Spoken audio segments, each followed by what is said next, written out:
Well, my granddad was a harmonica player, and I used to watch him play the harmonica, chromatic harmonica, and that was my first influence. So from about 8 years of age, I bought my first harmonica, and I started to play harmonica basically. And then from there, I sort of started getting into folk music, early folk, Peter, Paul and Mary, then Bob Dylan. I became a big Bob Dylan fan, and I joined my first band when I was 13 as a singer and harmonica player, and with two guitarists, one of which is now sadly not with us anymore, and played my very first gig at the age of 13. Over the years, I basically just sang and played, and then I joined the Merchant Navy when I was 15 basically, and got my first ship at 16. I'm missing the music. Well, there was a guitarist on board the ship, and I bought my very first guitar when I went to Japan. I've not really looked back, and I mean to this day I still enjoy and love playing. And my influences since then have been everything from rock music. The Love, Arthur Lee and The Love have been a big influence, and of course the Stones, The Who, Floyd, Jimi Hendrix, who most of those I saw live. And then a big influence after that is Warren Zevon, after I was living in Texas, and I got to see him in Houston.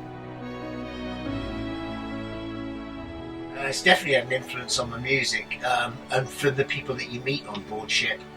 A great guitarist that was working on one of the ships, and I was quite influenced by what he was doing. But he was writing some of his own songs then, which I thought, well, that's probably the way forward, although at the time I didn't have the confidence to write my own stuff. And when I did, I kept them sort of I was a bit of a closet writer, so I kept things hidden away. I've collaborated before and I've enjoyed doing it, but mostly I write on my own. And I've always encouraged any band that I've had together, I've always encouraged if there's anybody else that writes, that we do things together, but generally it comes down to me. It could be either or either. Sometimes they both come together. Sometimes the whole thing just comes out in one. Well up in the hundreds. I've been on several albums now. I'm not sure how many have been recorded. I'd like to record more of them. Probably would have been Warren Zevon or Arthur Lee. Don't Let Us Get Sick possibly by Warren Zevon, or Forever Changes by The Love, which I have recorded. One of the first ones I wrote with the twist in it was about my lake dog called Caillou. And I'd already moved to America, and I was living in West Virginia at the time. I was staying in West Virginia, I should say, en route to Texas eventually. And I wrote a song called Rusty. And if you just listen to the first 3 quarters of the song, it could be about a friend or a lover. And then you suddenly realise it's about a dog. And of course, I changed the name of the dog so that my dog wouldn't be embarrassed every time I sang it. And that was probably the first one I put a twist in, and people seemed to like that idea because they didn't realise until near the end, it's about a dog. So I do like a twist.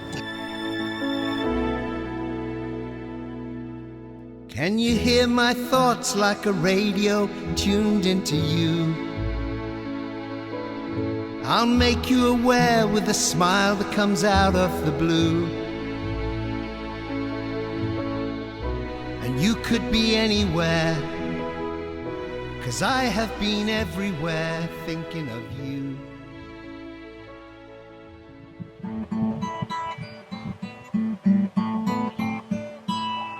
It's that time of year again, folks, when you're wondering what to buy loved ones and friends for Christmas presents. Well, I may have a solution here. I've got a new album out called This Could Be Anywhere on Finyl vinyl. A great stocking filler. Happy Christmas. Could be anywhere. My thoughts have been everywhere with you.